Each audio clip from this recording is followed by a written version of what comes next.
I would like to point out that we are thinking together, not simply listening to some ideas and either agreeing or disagreeing with them. We are not creating arguments, opinions, judgments, but together, you and the speaker, we are going to observe what the world has become, not only in the West, but also in the East, where there is great poverty, great misery, enormous overpopulation, where the politicians are incapable of dealing with what is happening. All politicians are thinking in terms of tribalism.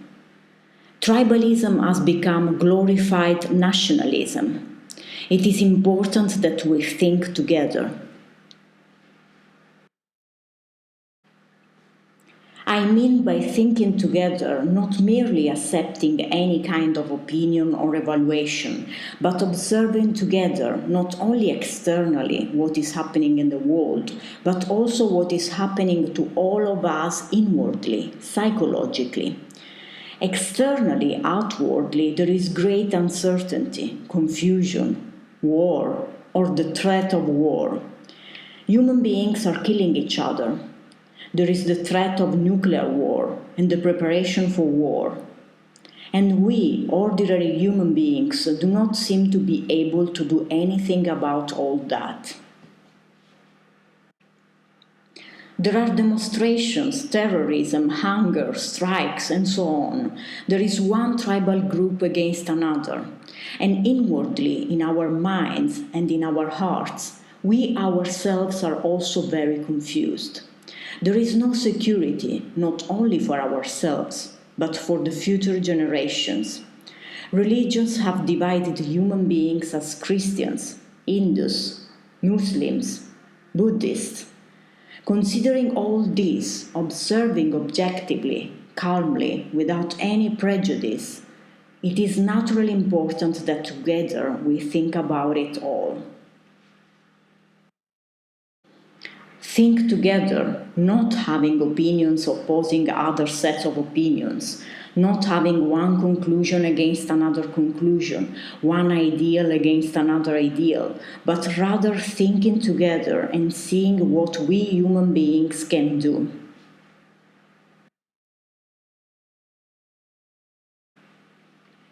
The crisis is not in the economic world, nor in the political world. The crisis is in consciousness. I think very few of us realize this. The crisis is in our mind and in our heart. Our consciousness is our whole existence, with our beliefs, our conclusions, our nationalism, with all the fears that we have. It is our pleasures, the apparently insoluble problems, and the thing that we call love. Compassion. It includes the problem of death, wondering if there is anything hereafter, anything beyond time, beyond thought, and if there is something eternal. That is the content of our consciousness.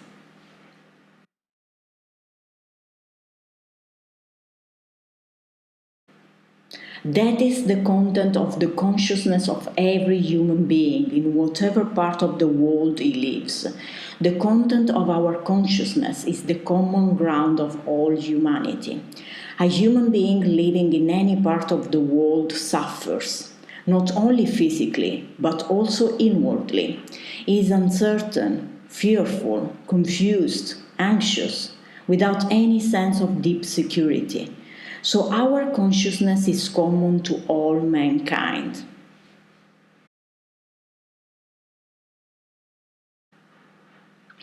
Your consciousness, what you think, what you feel, your reactions, your anxiety, your loneliness, your sorrow, your pain, your search for something that is not merely physical but goes beyond all thought, is the same as that of a person living in India, Russia, or America. They all go through the same problems as you do, the same problems of relationship with each other, man and woman. So we are all standing on the same ground of consciousness. Our consciousness is common to all of us, and therefore we are not individuals.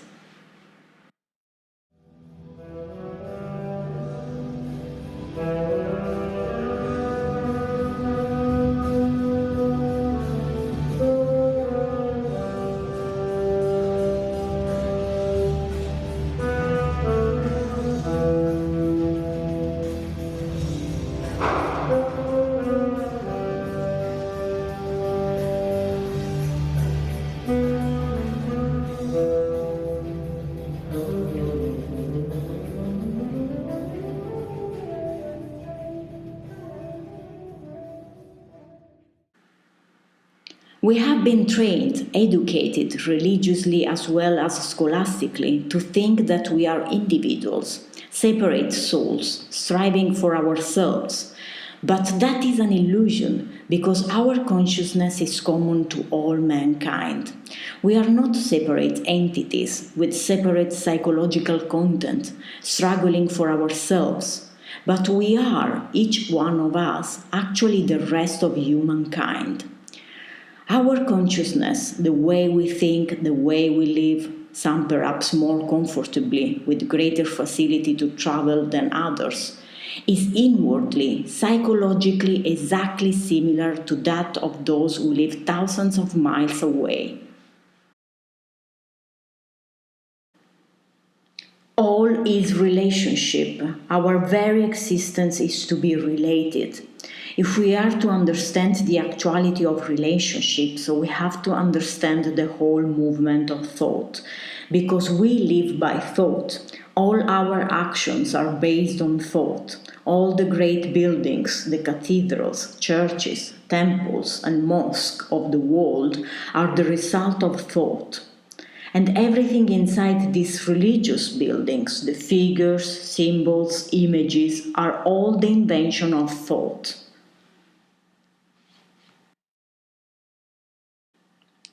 Thought has created not only the most marvelous buildings and the content of those buildings, but it has also created the instruments of war, the bomb in all its various forms. Thought is the response of the memory of things past. It also projects itself as hope onto the future.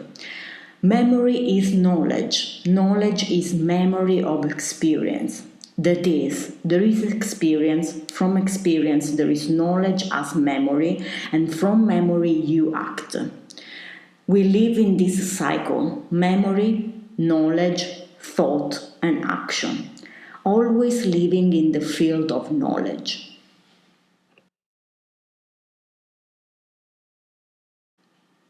Thinking is materialistic. It is a process of matter.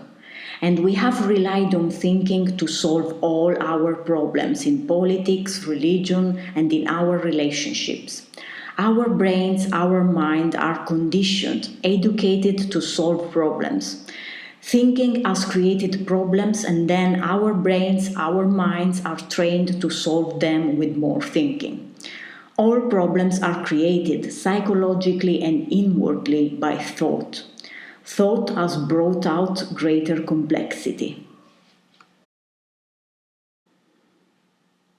Our thinking is based on remembrance of things past, which is thinking about what happened a week ago, thinking about it modified in the present and projected into the future.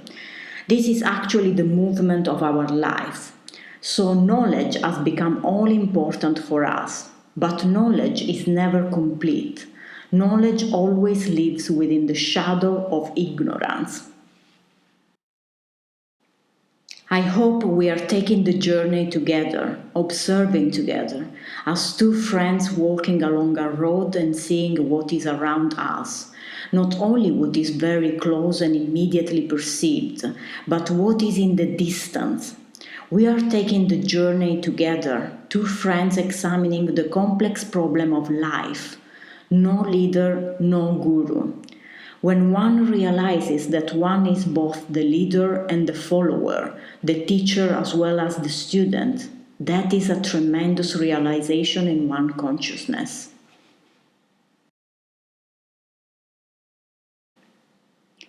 As one begins to understand oneself deeply, one becomes a light to oneself, and not dependent on anybody, any book, any authority, including that of the speaker, so that one is capable of understanding the whole problem of living and of being a light to oneself.